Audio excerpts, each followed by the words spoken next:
안녕하십니까. 이철재 회계사입니다. 이번 강의는 조세특례 제한법 규정, 조특법 규정, 중소기업에 대한 특별세 감면. 이 감면이 우리나라 기업들이 가장 많이 받는 감면입니다. 기업 중에서 중소기업이 우리나라 기업 중에서 거의 대다수가 중소기업이에요. 대기업이나 중견기업이 있지만 그건 숫자가 적고 대다수 기업들이 중소기업입니다. 그래서 중소기업들은 이 감면을 받는데 업종이 이제 딱 제한돼 있어요. 그래도 이 감면이 가장 큰 감면입니다. 제가 작년 11월하고 12월 두 번에 걸쳐서 국세공무원교육원, 제주도에 있는 국세공무원교육원에서 강의를 갔다 왔는데 그때 이걸 강의했습니다. 그때 강의한 게 이제 개인사업자가 가장 많이 받는 감면과 세액공제 세 가지를 강의를 했는데 그중 하나가 이게 이제 1등이고요. 그 다음에 고용증대세제, 그 다음에 창업 중소기업 감면, 가장 중요한 감면과 공제들입니다. 그리고 또 하나 있다면 법인들은 연구 인력 개발 및 세액 공제를 많이 받습니다. 자, 일단 오늘은 중소기업에 대한 특별세 감면. 자, 개요가 나오죠. 이 감면은 누가 대상인가요? 중소기업. 자, 중소기업에 대해서 감면하는 제도입니다. 다만 법에서 정한 업종을 영유할 때 감면을 받을 수 있습니다. 그런데 감면율은 기업의 규모가 중소기업이라는 게 이제 중기업과 소기업 두 가지가 있습니다. 중기업이냐 소기업이냐 아니면 지역이 어디 있냐 업종이 뭐냐에 따라서 감면율이 달라져요. 이게 업종, 소재지, 지역이죠. 그리고 규모가 중기업이냐 소기업이냐 규모에 따라서 개인은 소득세, 사업소득세죠. 법인은 법인세를 감면받습니다. 처음에는 이제 잠깐 할부고 이제 도입한 거예요. 한시적으로. 그런데 그 후에 계속 연장 되다 보니까 이게 그냥 의뢰 받는 걸 생각하는 거예요. 딱 고차가 돼 버린 거죠. 그래서 감면이 너무 이제 크게 감면이 되기 때문에 정부 이제 세수가 많이 줄죠. 그래서 정부에서 2018년부터는 감면 한도를 뒀어요. 감면 한도는 1억이 한도입니다. 근데 직원이 줄게 되면 직원이 감소할 수가 있죠. 퇴사했는데 안 뽑으면 줄죠, 직원이. 그런 경우는 감소한 직원 한 명당 500만 원씩을 빼는 거예요. 한도 계산할 때. 이게 이제 주요 내용입니다. 그리고 이제 다른 감면과 중복이 안 됐었는데 중복되도록 그건 바뀐 거고요. 자, 그러면 어떤 경우에 감면을 받냐? 일단 중소기업이 돼야죠. 중소기업이 뭔지는 지난번에 설명을 한번 한 적이 있어요. 그러니까 그걸 보시면 됩니다. 지난번 강의를. 일단 중소기업이 돼야 되고 간단히 말씀드리면 중소기업은 업종을 따지죠. 무슨 업종이죠? 소비성 서비스업을 주된 사업으로 하면 안 돼. 그러니까 주된 사업이 소비성 서비스업이 있는 회사는 중소기업이 아니에요. 그 밖에 업종은 다 괜찮습니다. 그럼 소비성 서비스업 뭐였나요? 지난번 강의 잠깐 상기하면 숙박업소죠. 숙박업소. 그 다음에 유흥주점, 뭐 룸사롱, 단란주점, 그 다음에 클럽 뭐 이런 데죠. 그러니까 관광산업도 괜찮죠. 그런 업종을 주된 사업을 하면 안 됩니다. 그러니까 사업을 두 개 하고 있다면 매출이 큰 쪽이 주된 사업이에요. 매출이 큰 쪽이 그런 사업이면 그건 중소기업이 아닙니다. 자, 업종 요건. 두 번째 규모를 따져요. 규모가 크면 안 되죠. 큰 대기업이지 그거는. 또 어느 정도 크면 중견기업이고 작은 기업들이 중소기업이에요. 규모는 중소기업 기본법 시행령에 별표가 있어요. 별표 1에 보면 업종마다 매출이 얼마 이하 된다 쫙 나와요. 그 주된 업종을 기준으로 표를 찾으시고요. 회사 전체 매출과 비교 요건을 갖추면 규모도 된 거야. 세 번째는 독립성이에요. 요건이 세 가지입니다. 독립성. 대기업 계열사는 중소기업이 아닌 거예요. 대기업 계열사가 아니어야죠. 이것도 요건 하나 더 넣을 수 있다면, 하나 더 넣는다면 이런 게 있어요. 상한 요건, 졸업 요건. 자산총액이, 연도말 자산총액이 BS 기준입니다. 5천억 이상 되면 안 돼. 이 네 가지 조건이에요. 주된 사업이 소비성 서비스업이 아닐 것, 업종 요건, 규모 요건, 회사의 올해 매출, 그러니까 중소기업은 3년 평균 매출 써요. 조세특례제법은 올해 매출입니다. 해당 연도 매출액이 별표 1의 기준에 해당될 것.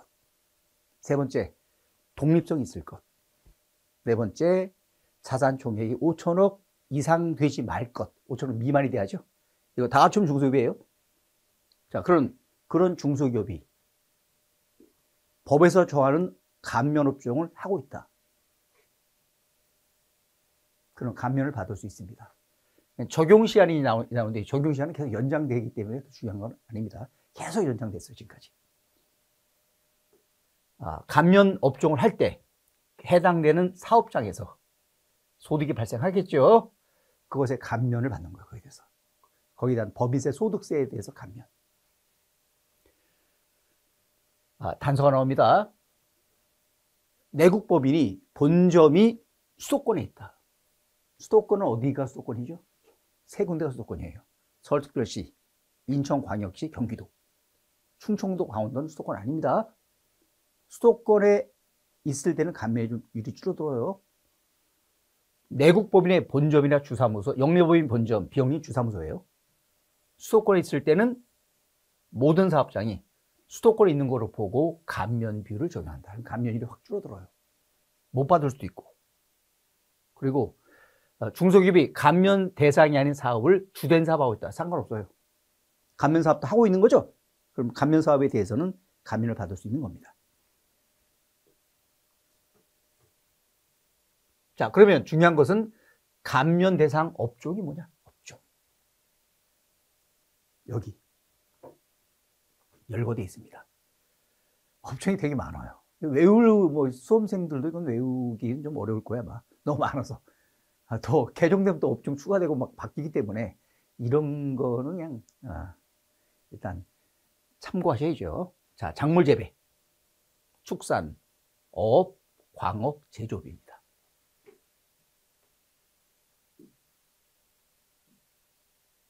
자, 제조업은 어떤 거야? 제조란 것은 물건을 만드는 거죠, 제조업은. 그런데 이런 경우가 있어요, 여러분들. 보통 제조업하면 뭐가 떠올라요? 공장. 공장이 떠오르죠? 근데 공장이 없는 제조업도 있어요. 어떤 경우냐? 회사가 기획을 해요. 한 다음에 디자인도 하고 다 해서 맡기는 거예요, 일을. 이렇게 만들어 주실래요? 다른 업체가 만들죠. 물건을 받아서 자기 상품으로 팔아. 보통 PB 상품. 이렇게 얘기하죠. 그런 경우도 제조업이에요. 제조업에는 제조업과 유사한 사업으로서 대통령이 정하는 사업을 포함합니다. 대통령이 정하는 게 뭐냐? 자기가 제품을 직접 제조하진 않아. 제조업체에 의뢰하는 거예요. 이렇게 만들어주세요. 근데 이제 국내 제조업체에 의뢰하는 경우도 있지만 더 많은 건 해외 의뢰하는 경우가 있어요. 해외. 베트남, 중국. 그건 제조업이 아니에요. 반드시 공장이 제조를 의뢰했을 때는 제조하는 회사가 국내에 있거나 지금 가동은 안 하지만 개성공단, 개성공업지구에 있는 경우만 한정합니다. 그러니까 해외 의뢰해서 제조하시면 그건 제조업이 아니에요. 국내 의뢰해서 제조해야 돼요. 그리고 요건은 이걸 다 갖춰야 됩니다. 엔드. 첫째, 그 제품을 직접 뭐 하죠? 기획을 합니다. 회사가 기획, 고안하고 디자인하고 견본 제작 등. 그리고 우리 이름으로 제조하는 거예요. 제조는 다른 사람이 하지만 상표는 우리 상표죠. 그리고 그 물건을, 그 제품을, 그런 뜻입니다. 그 제품을 인수하여 자기 책임하에 판매할 것, 직접 판매할 것. 보통 PB 상품이죠. 이렇게 요건을 갖추면 이것은 제조업입니다. 감면받을 수 있는 거죠. 하수, 폐기물 처리, 원료 재생, 환경 보건, 건설업.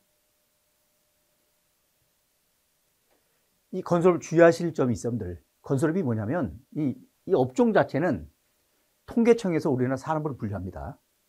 그게 한국 표준산업 분류예요. 거기에 따라서 이게 분류해 놓은 거예요, 이게 업종 자체가. 근데 그 업종을 보면, 건설업을 찾아보면 통계청 사이트 가서 자기가 건설하든지 또는 자기가 뭐 건물 질 때 내가 다 건물 질 수는 없잖아요. 그러니까 일을 맡길 수 있어요. 도급을 주는 거죠. 여기는 당신이 지세요. 골조는 당신이 공사하세요. 내장 공사는 여기서 하세요. 이렇게 전기 공사는 여기서 이렇게 맡길 수 있어요. 그러나 총괄 책임을 지면서 총괄 책임지고 자기가 해야 돼.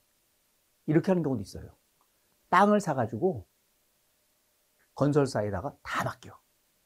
이렇게 건물 쳐주세요. 다 알아서. 이 건설업이에요? 아닙니다, 이건. 그렇게 맡긴 다음에 그 건물을 분양을 해서 팔기도 합니다. 그건 건설업이 아니에요. 자기가 건설 활동을 하지 않았죠. 건설 활동은 건설회사가 한 거야. 그래서 건설업이 되려면 건설 활동을 해야 돼. 자, 사건이 이제 있었는데 개인 사업자에 대한 사건입니다. 법인도 있을 수 있어요. A라는 사람이 있는데 이 사람은 2010년부터 건설업을 사업자 등록을 하고 토지 등을 취득한 후 주택을 신축 분양하는 사업을 했습니다. 땅을 산 다음에 건물 지어서 분양. 근데 A는 2011년 3월경부터 2011년 9월경까지 다가구 주택을 신축하여 2015년 7월 중에 판매를 했습니다. 양도. 근데 A는 내가 한 사업은 건설업이다. 난 중소기업이고 그래서 감면을 받은 거예요. 관할 지방국세청에서는 세무조사를 한 거야. 그런 다음에 당신은 건설업이 아니다. 당신은 부동산 공급업자다. 감면을 배제하고 세액을 추징한 거예요. 그래서 이 사람이 조세 심판원에 심판 청구를 했죠. 기각, 행정소송 제기. 소송이 이렇게 진행이 됐네요.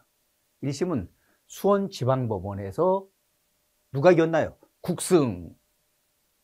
2심 수원고등법원 국승. 납세자가 대법원까지 가야죠. 그만할래? 끝. 종결. 이런 사건이에요. 자, 그러면 판결만 한번 볼까요? 수원지방법원 판결입니다. 조세특례제한법 7조 1항에 의하면 중소기업 중 건설업 등 위 조문에서 열거하고 있는 업종을 경영하는 기업에 대하여는 소득세 등 특별세 감면을 받을 수 있도록 하고 있고, 동법 2조 3항에서 구체적인 업종의 분류는 통계청장이 고시하는 한국 표준산업 분류에 따르도록 하고 있다. 산업분류. 위 표준산업 분류에 따르면 직접 건설활동을 수행해도 좋고요. 수행하지 않더라도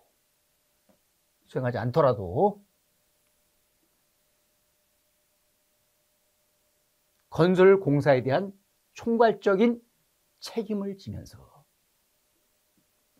건설공사 분야별로 도급이나 하도급을 주어 전체적으로 건설공사를 관리하는 경우는 건설업에 해당하지만 직접 건설활동을 수행하지 않고 전체 공사를 건설업자에게 일괄 도급하여 건축물 또는 부동산을 개발하고 판매, 임대, 분양하는 경우는 부동산 임대 및 공급업에 해당한다.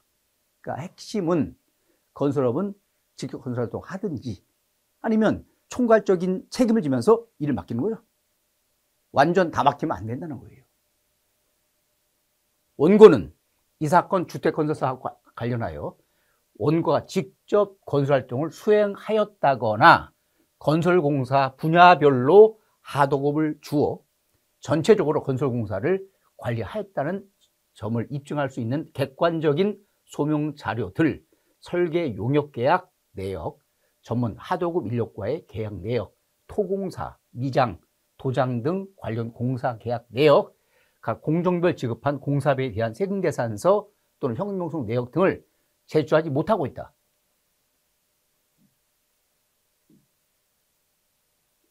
따라서 이런 걸 쭉 보니까 당신은 일을 다 맡긴 것이고 건설활동 수행하지 않았다. 건설비 아니다. 이런 내용입니다. 그 다음 도매와 소매업, 운수업 등 여기운송업, 출판업, 영상, 오디오물, 오디오 기록물 제작 및 배급업, 방송업에서 쫙 업종이 나옵니다. 정보통신도 있어요. 그런데 블록체인 기반 암호화 자산 매매 및 중개업은 감면 대상에서 제외되어 있습니다. 연구개발, 광고 쭉 나오죠. 그리고 이런 것도 있어요. 아까 그 일을 맡겼죠. 이거 제작해 주세요. 맡기면 맡아서 만들어주는 사람 있죠. 바로 주문자 상표 부착 방식에 따른 수탁 생산업. 감면 받을 수 있습니다.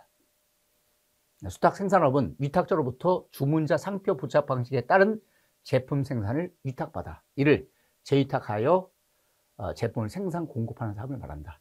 위탁받아 재위탁도 했네, 이거네요. 또 그 다음에 엔지니어링 사업, 물류 산업. 그 다음에 학원인데 학원은 기술 교육만 가능합니다. 또는 직업 능력 개발 훈련 시설, 자동차 정비 공장, 선박 관리업. 뭐 이런 사업들이 뭐 감면 대상 쭉 열거되어 있으니까 어떻든 참고하시면 될 거예요. 요거 주의하셔야 됩니다. 뭐죠? 병원입니다. 의원. 의료법에 따른 의료기관을 운영하는 사업들. 병원이죠. 단, 의원, 치과의원, 한의원은 요건이 있어요. 해당 과세 연도의 수익금액, 매출액입니다. 매출액이 중에서 국민건강보험료 해당되는 요양비용 80% 이상이고, 뭐죠? 매출이 다 거의 파악된다는 뜻이에요. 그리고 종소금액이 1억 원 이하인 사람만 대상입니다. 개인 의사들, 의원들은 그래서 의원일 때는 제한이 있어요. 그다음 관광산업, 그다음 노인복지시설, 전시산업, 그래서 인력 고용 및 고용활성에서 쭉 나옵니다. 콜센터도 있고요. 그래서 감면업종이 엄청 많아요. 쭉 나오죠. 자, 요거 통관대리가 누굽니까? 바로 관세사입니다. 원래 관세사도 이게 이제 회계사, 세무사, 변호사, 회계사, 세무사 등은 감면을 못 받아요. 그런데 관세사는 감면을 받아요. 왜? 같은 자격사인데, 전문직 사업자인데 감면이 돼요. 이상하지 않아요? 정부 생각은 물류 쪽으로 보는 거예요. 물류 산업이다. 그래서 감면을 받았어요. 받다가 한국 표준서로 분류가 바뀐 거예요. 바뀌면서 감면서 제외가 돼버린 거예요. 그게 2019년도입니다. 이거는 세법 개정이 아니고 표준산업 분류가 바뀌면서 의도하지 않게, 기재부는 의도하지 않았는데 감면서 배제되어 버린 거예요. 그래서 그 후에 그 다음 연도죠. 법을 개정해서 관세사도 감면된다는 거예요. 돼. 이때부터 감면 배제가 된 거죠. 2019년부터 소급해서 해줘라. 이렇게. 근데 이제 일반적 감면율에 비해서는 전문직 사업자이기 때문에 감면율을 반으로 줄여서 적용합니다. 50%. 자, 자동차 임대도 있고요. 자, 자동차 임대 렌트카 같은 경우죠. 일정 요건 갖출 때 가능합니다. 전기차 같은 게 많아야죠. 자, 그러면 감면 비율은 얼마냐? 이 감면 비율이 2022년 말하고요. 2023년부터가 달라졌어요. 대부분 같은데 달라진 것이 있어요. 일부. 세법 개정이 됐습니다. 조도법. 그래서 2022년 말 이전에 개시한 3년도. 그리고 23년도 이후 개시한 3년도. 달라진 게 좀 있어요. 자, 감면율이 얼마냐? 기업을 일단 소기업과 중기업으로 구분합니다. 중소기업 중에서 소기업과 중기업. 그리고 업종을 나눠요. 도매, 소매, 의류. 나머지. 중기업, 도매, 소매, 의료, 나머지. 수도권에 있는 지역이 수도권에 있냐 아니면 수도권 밖에 있냐 사업장이 구분해서 적용합니다. 자, 수도권에 있는 도매, 소매, 의료, 소기업이다 10%. 수도권 밖이다 10%. 똑같아요.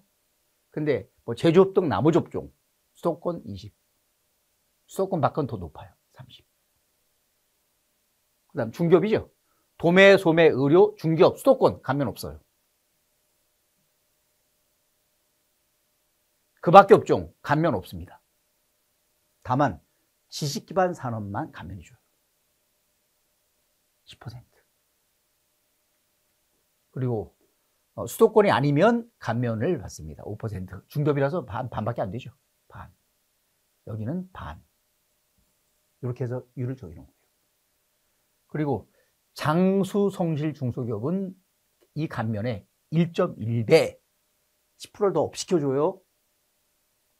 그리고 통관 대리 및 관련 서비스 관세사 같은 경우는 반만 합니다. 반만. 그러면 지식기반 산업이 어떤 산업이냐? 여기 나오죠? 쫙. 이게 지식기반 산업이에요.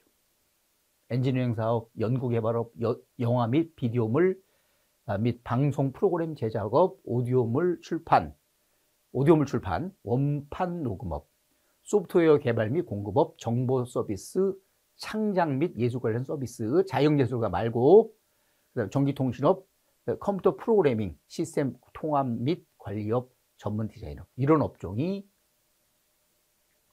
지식기반 산업입니다. 그러니까 핵심은 중기업은 수도권에 있으면 감면을 못 받지만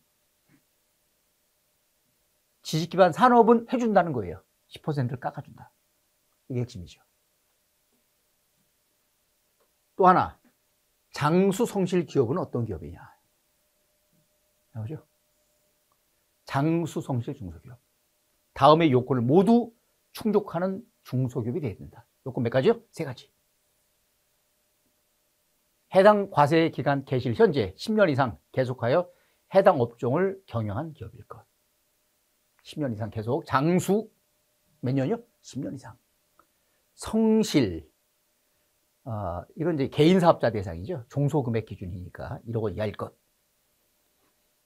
그 다음에 소득세법이 정하는 성지 사업자로서 개인 사업자 대상이네요. 조특법에 규정된 요건을 갖춘 기업들, 갖춘 사업자, 개인 사업자, 이런 경우는 1.1배를 감면받습니다. 그럼 2023년도에는 뭐가 달라졌냐? 첫 번째는 지식기반 산업이 10% 감면됐죠? 요거 감면 안 됩니다. 다 감면 배제예요. 배제. 자, 여기.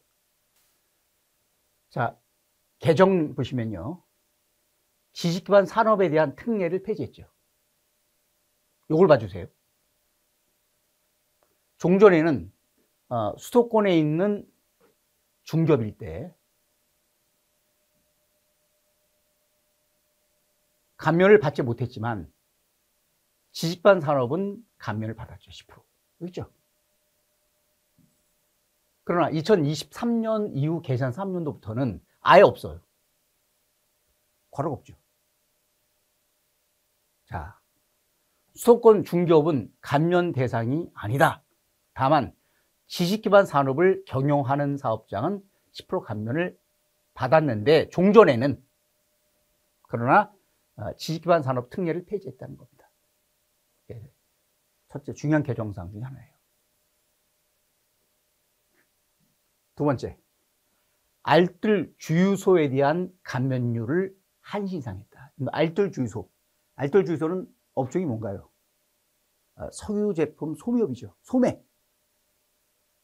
그럼 소매업이면 감면을 받을 때 소매죠. 수도권 10%, 중기업은 안 됩니다. 지방은 소매 5나 15를 받죠. 그런데 알뜰 주유소는 감면을 우대주겠다. 얼마? 10%포인트 우대. 10%포인트로 10%를 더해주는 거예요. 10%를 10%를 여기다가 10%를 이쪽이죠. 10% 여기 10% 이렇게요. 그래서 알뜰 주소 소매가 여기 있죠. 여기 있고 여기도 있네요. 10% 소중 지방 소중. 그래서 감면율을 10% 포인트 우대에서 적용한다라는 게 나옵니다. 그러면 알뜰 주소가 2022년도 중에 알뜰 주소가 일반 주소가 알뜰 주소로 전환하면 22년과 23년 이 2년도입니다. 22년도, 23년도까지 감면을 우대받아요. 10% 포인트 우대입니다.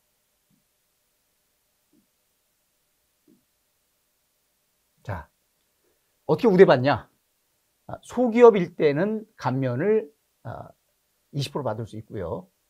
중기업은 이렇게 우대. 그래서 앞에 있는 감면의 10%를 더 우대해서 감면합니다.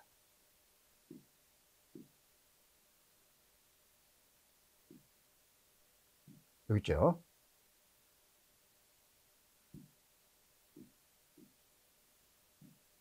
이 부분.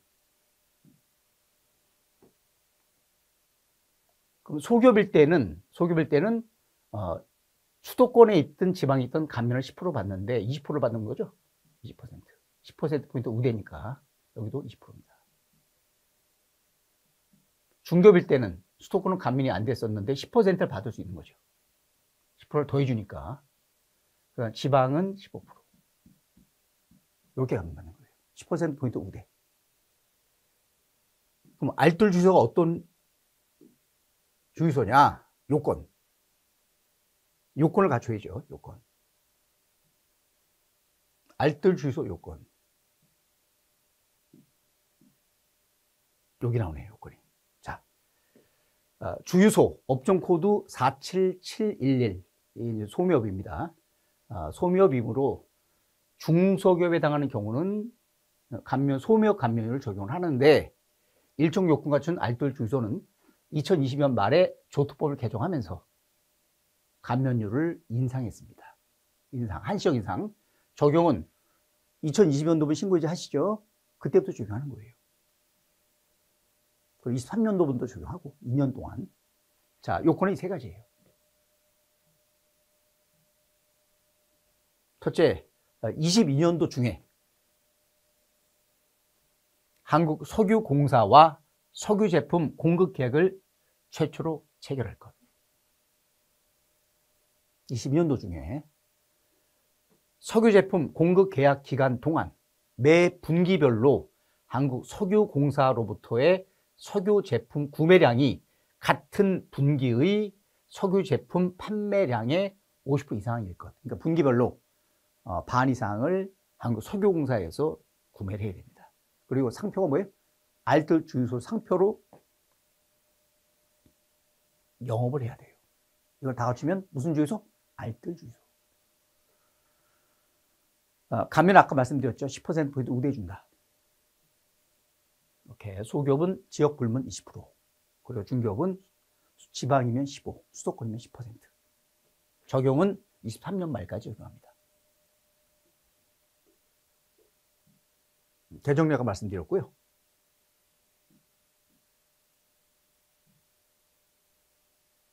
그래서 이 부분은 2023년 이후는 이렇게 오타가 났습니다. 감면 배제 이렇게 들어가셔야 돼요. 감면 배제. 자, 수도권 감면 배제 단 알뜰 주유소는 예외입니다.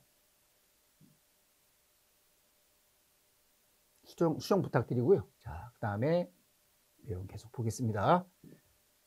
다 봤죠? 됐고.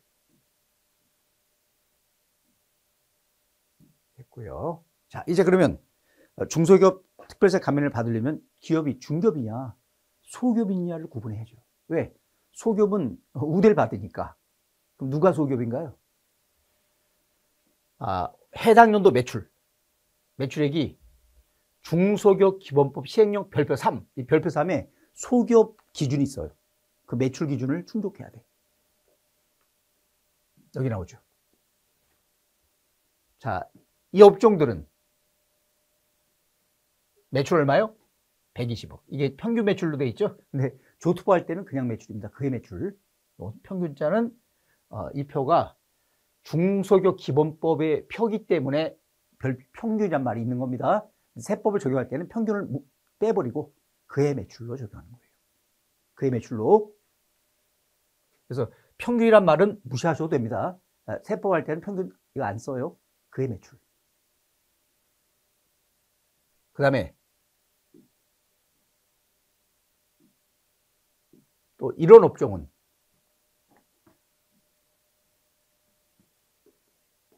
매출 80억 기준이에요. 80억.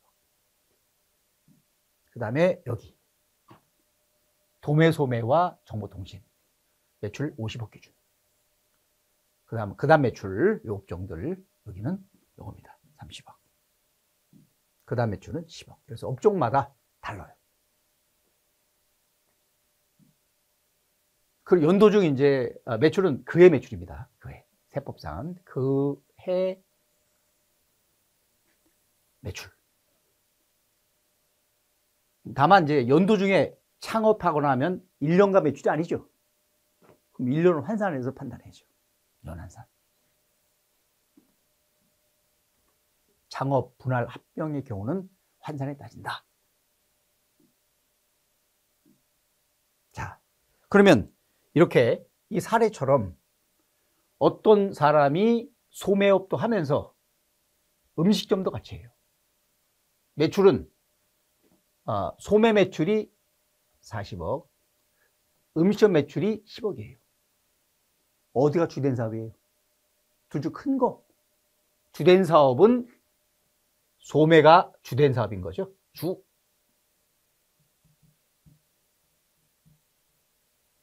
그러면 여러분들은 소기업 기준의 소매업을 찾으셔야 됩니다. 아까 표에서 소매업 얼마였죠? 아까 50억이었나요? 여기 있네요. 소매. 매출 얼마? 50억 이하. 50억 이하면 소매업은 소기업이에요. 자, 아까 사례로 가서 그러면 기준 매출이 50억인 거죠.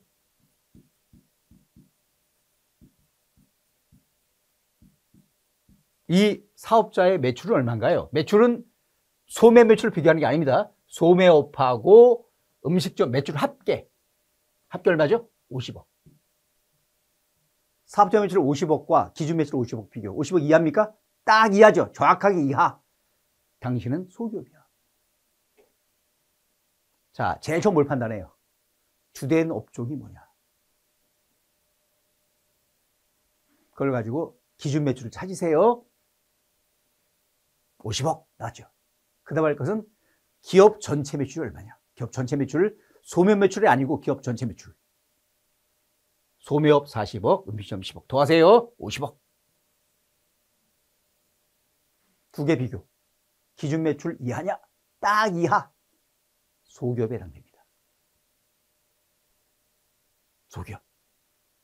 따라서 감면율 적용. 감면율은 소매는 10%죠. 음식점은 율이 좀 더 높습니다. 자, 그리고 이건 뭐 경과조치인데 2019년까지 적용하는 규정이라서 이거는 지금은 적용되지는 않습니다. 과거, 그러니까 2019년 말 이전에는 소기업을 어떻게 판단했나? 그때는 기준이 달랐었어요. 그때는 그 전에 2016년도 개정되기 전의 기준은 직원 수를 따졌어요. 직원이 몇 명이냐. 근데 직원 수를 따져서 소기업이 아니다 해버리면 고용하려다가 멈칫하는 거야. 고용하면 진원수가 늘게 되고 소기업이 중기업으로 바뀔 수가 있어요. 이게 고용을 억제하는 거에 해당돼. 그래서 고용 친화 정책을 바꾼 거예요. 자, 직원 수 필요 없다. 매출을 바꾸자. 그러다 보니까 이제 소기업이었던 기업이 소기업이 아니게 되는 경우도 있죠. 개정 규정이 바뀌니까. 그 기업을 위한 규정이에요. 종종 규정 따라 하면 소기업이다. 근데 개정 규정 따라 적용하면 소기업이 아니다. 그런 기업은 2019년까지는 소기업으로 봐줄게. 요게 요 내용이에요. 그러니까 이건 연도별로 적용할 때 2019년까지 적용되는 겁니다. 적용할 때 종전 규정과 개정 규정을 적용해 보는 거예요. 했을 때 종전 규정을 적용하면 소기업이고 개정 규정을 적용하면 소기업이 아니다. 그런 경우 그 해에는 소급기준을 적용을 받을 수 있는 겁니다. 언제까지? 2019년까지. 이런 경과 조치에 대한 내용입니다. 그럼 중기업은 누굽니까? 중기업은 소기업이 아닌 회사 중기업이죠. 자, 감면 한도가 있어요. 감면 한도는 아까 말씀드렸죠. 감면액 1억 한도입니다. 그러나 상시 근로자가 감소하면 작년보다 감소하는 한 명당 500씩을 뺍니다.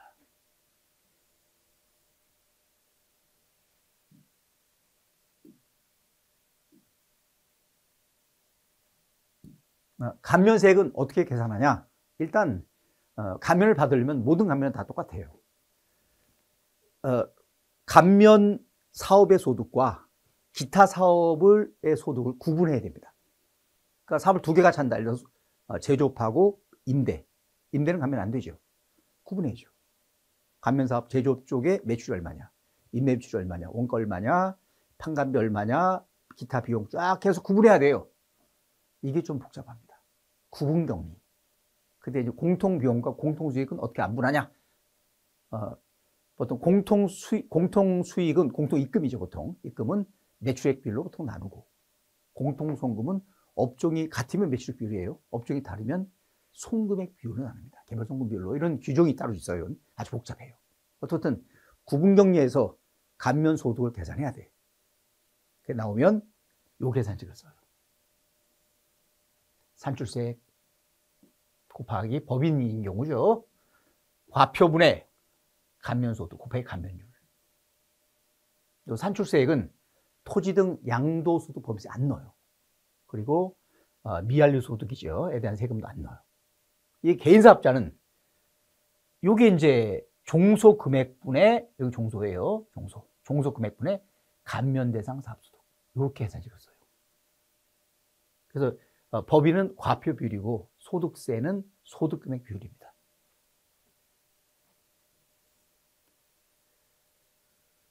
자, 그 다음에 요 감면소득 구분격리 문제는 다음 한번 강의 때 다시 하겠습니다. 그럼 별도로 내용이 또 복잡하니까 따로 할게요. 자, 조특집 7-0-5에 보면 감면 대상 소득을 계산하는 사례가 나옵니다. 케이스 바이 케이스 사례이기 때문에 사실 내용 보시면 조금 이상한 것도 있어 있기는 국세청 생각인데 조세생계제한법 집행기준. 근데 보면 좀 제가 볼 때는 이건 아닌 것 같은데라는 것도 있어 있기는요. 한번 볼까요? 자, 첫 번째, 건설을 하는 회사가 건설 용역 대가로 어음을 받은 거예요. 그러니까 어음은 이제 결제 기한이 좀 있으니까 건설사 쪽에서 일부 돈을 보존해 준 거예요.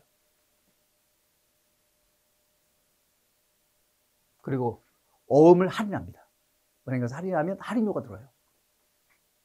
할인비용. 그거는 국세청 생각은 그것은 건설업과 직접 관련되는 수익과 비용이기 때문에 이것은 건설업 쪽 감면 사업의 소득으로 보고 받은 돈은 소득에 넣고 비용은 빼야죠. 이를 가감한다. 이거 맞는 생각 같네요. 네. 건설업 하는 사람이 받았기 때문에 관련 어음 때문에 추가 보존 받은 거, 그리고 관련 할인 비용은 건설업 관련된 수익과 비용으로 볼 수 있는 거죠. 네, 좋네요. 두 번째, 잡이익과 잡손실은 또 영업의 비용, 영업의 수익 속이죠. 같은 성격이죠. 직접 관련 여부에 따라서 제조업 및 기타 사업의 개별 입금이나 송금으로 구분하고, 그러니까 잡이익이 생겼는데 왜 생겼냐? 제조업 쪽에서 생겼다, 제조업 쪽이고, 기타 사업이다, 기타 사업 쪽이고, 구분하려는 거예요. 그리고 이자는, 여러분들 은행에서 이자 돈을 빌려요. 차익, 이자가 나갑니다. 이자는 어느 사업 거예요? 그거는 빌린 돈을 어디다 썼나요? 감면 사업에 썼나요? 기타 사업에 썼나요? 거기에 따라서 구분하셔야 됩니다. 차입금 용도 따라서 구분하는 게 맞아요. 이건 정확한 판단 같네요. 세 번째, 제조업 등을 영위하는 중소기업이, 업종이 뭐예요? 제조업 같은 업종이죠. 관계 법령에 따라 정부와 협약을 체결하여 기술개발 용역사업을 수행하면서 사업비로 지급받는 정보출연금, 정부가 돈을 준 거죠. 정보보조금, 기술개발용 보조금. 그거는 제조업소 생긴 소득이 아니다. 그렇죠. 그렇게 볼 수 있겠죠. 그거는 추가적으로 뭐 연구하라고 돈을 준 거기 때문에 제조업 자체에서 얻는 수입은 사실 아닙니다. 그러나 그 법인이 기술개발 사업을 수행한 용역이 한국표준산업분리상 연구및 개발업에 해당하는 경우, 그러니까 우리 회사 업종이 연구개발업이다. 그럼 뭐 연구개발의 수익으로 볼 수 있는 거죠. 네, 맞는 해석 같네요. 네 번째, 부가가치세법 32조 2에 따른 신용카드의 사용에 따른 세액공제액은, 그러니까 카드 가맹점에서 카드 전표를 발급하면 세액공제를 부가세에서 공제받습니다. 개인사업자가 대상이에요. 이것은 해당 사업에서 발생한 소득이 아니므로 중소기업에 대한 특별세 감면의 대상 소득에 해당하지 아니한다. 제가 볼 때는 이건 좀 약간 이상한 것 같아요. 왜냐하면 우리가 소매업을 하면 손님들이 카드 결제를 많이 합니다. 그럼 카드 결제가 되면 카드 결제에 대해서 결제가 되면 우리는 수수료를 부담해야 돼. 수수료. 그래서 그 수수료 보전 때문에 부가세법을 규정을 둬서 약간 혜택을 주는 거예요. 신용카드 매출연별 발행 공제, 세액 공제. 그건 당연히 카드 비용의 보전 성격 아닌가요? 그리고 소득세법에서는 카드 공제받는 금액을 추계할 때 수익 금액에 더합니다. 수익 금액이 넣게 돼 있어요. 그러니까 제가 볼 때 이 해석이 정말 타당한지 약간 이건 의문을 좀 드는 해석인 것 같아요. 일단 국세청은 감면 못 받는다는 해석입니다. 그러니까 국세청 생각대로 일단 하셔야 되고요. 추가로 뭐 문제 마음에 안 들면 경정 청구해서 뭐 불복할 수밖에 없는 거죠, 지금 입장이. 다섯 번째, 건설업 영위법인이 공사 계약이 파기에 따른 배상금을 하도급 업체에 지급했다. 건설하면서 준 거죠. 그건 건설업의 비용인 거죠. 감면사업 건설업의 갭을 송금으로 구분하며, 그렇죠. 그리고 중소기업의 특별세 감면 규정을 적용할 때 감면소득 계산한다. 그렇죠. 감면사업의 송금으로 보고 계산하는 겁니다. 옳은 해석. 여섯 번째, 중소기업에 대한 특별세 감면 적용 대상 사업인 제조업과 기타 사업을 겸용하는 법인이 구분격리하는 경우, 외화를 차입해서 돈을 빌려서 외화로 빌려서 감면 사업인 제조업에 사용한다. 제조업에 쓰는 기계를 수입한 거래요. 외화를 은행에서 빌려서 감면 사업에 쓸 기계를 수입하면서 외화 결제. 외화 차입금 환율 변동에 따른 환율 조정차 상각에, 요즘 이거 없습니다. 외환 차손익이죠. 손익. 이것은 감면 사업의 개별 송금에 해당한다. 왜? 기계를 샀기 때문에. 그러나 사업과 관련이 없는 기부금은 사업 관련이 없죠. 공통적인 비용이다. 그 다음에 7번. 조세등의 제한법 제7조 규정을 적용받는 사업과 기타 사업을 겸용하는 경우 결손금이 있어요. 결손금. 자, 예를 들어서 제조업을 하면서 임대를 같이 해요. 법인인 경우에 이월결손금, 과표 전체분의 감면소득이 얼마나 계산해죠. 결손금 빼야 돼. 어디서 뺍니까? 그렇지. 제조업소 생겼으면 제조업소 빼는 거고, 임대업 생겼으면 임대서 빼는 거죠. 모르면 이제 안 분할 수밖에 없죠. 모르면 소득으로 한 번, 알면 안 돼서 빼고. 네, 보통 감면소득은 그렇게 계산합니다. 옳은 해석이에요. 여덟 번째, 각 3년도 소득에 대한 법인세 과표와 세액을 세무서장에게 신고한 법인이 감면소득 계산 대상 소득이 있는 경우 경정 등 청구하는 방법으로 받을 수 있다. 감면 못 받았으면 경정 청구 가능합니다. 그리고 세무조사 받고 세액이 바뀌면 경정, 세무조사 받고 세액이 바뀌는 거예요. 국세청에서 세액 올바로 바꿉니다. 경정 하는 경우는 경정 후 세액을 가지고, 경정 후 과표를 가지고, 경정 후 감면소득 가지고 정확하게 계산해야죠. 옳은 해석입니다. 자, 중소기업 특혜세 감면에 대한 조세 감면의 제한 같은 겁니다. 먼저 이 감면은 투자세액공제 등 일정한 세액공제와 중복 적용 안 됩니다. 같은 연도 거다 중복 안 돼요. 근데 이월된 세액공제는 가능합니다. 그의 같은 연도 거는 안 돼요. 내국인의 동일한 내국인은 내국 법인과 개인사업자, 거주자 동일한 과세연도의 포인트가 요 핵심이 이거예요. 동일한 뭐에? 과세연도에. 이 감면 규정에 따라 감면을 받는데 통합투자세액공제 등 일정한 세액공제가 적용된다. 하나만 하세요. 두 개 다 안 됩니다. 같은 연도에 발생된 것은 하나만. 이월된 세액공제는 적용 가능합니다. 중복 적용돼요. 감면하고. 또 하나, 이 사업장은 창업 중소기업 감면도 되고 중소기업 특별세 감면도 돼. 두 개 다 됩니까? 아니요. 하나의 사업장은 하나의 감면만 받는 거예요. 이것저것 다 받으면 안 되죠. 자, 이건 포인트가 요거예요. 동일한 사업장, 동일한 연도에 감면 두 개 이상 적용된다. 하나만 받으세요. 하나만. 자, 내가 법인세 신고, 소득세 신고를 안 했어. 그럼 국세청이 조사해서 세액을 결정해요. 또 기한을 신고했다. 결정합니다. 이거는 중대한 잘못이야. 신고 아예 안 한 거는. 감면 안 해줘요. 첫째, 결정할 때. 결정은 세액을 정부가 결정하는 거예요. 정하는 거. 결정. 신고 안 하면 결정합니다. 그리고 기한 후 신고. 기한 후 신고해도 정부가 결정을 해요. 결정. 이런 경우는 감면 안 됩니다.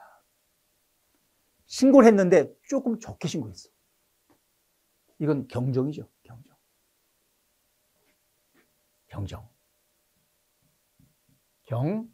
정하는 게 아닙니다. 바르게 고치는 거예요.